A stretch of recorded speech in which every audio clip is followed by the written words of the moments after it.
அவர் பிள்ளையை பெற்று அப்பிள்ளையை தமது சமுதாயத்திடம் கொண்டு வந்தார். மரியமே, பயங்கரமான காரியத்தை செய்துவிட்டாயே என்று அவர்கள் கேட்டனர். ஹாரூனின் சகோதரியே, உனது தந்தை கெட்டவராக இருந்ததில்லை, உனது தாயும் நடத்தை கெட்டவராக இருந்ததில்லை என்றனர். அவர் குழந்தையை சுட்டி காட்டினார். தொட்டிலில் உள்ள குழந்தையிடம் எவ்வாறு பேசுவோம் என்று அவர்கள் கேட்டார்கள்.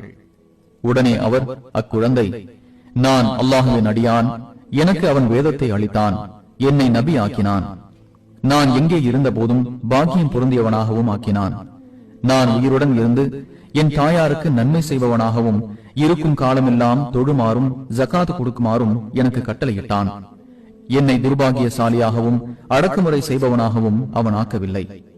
நான் பிறந்த நாளிலும் நான் மரணிக்கும் நாளிலும் நான் உயிருடன் எழுப்பப்படும் நாளிலும் என் மீது சலாம் இருக்கிறது என்றார். இவரே மரியமின் மகன் ஈசா.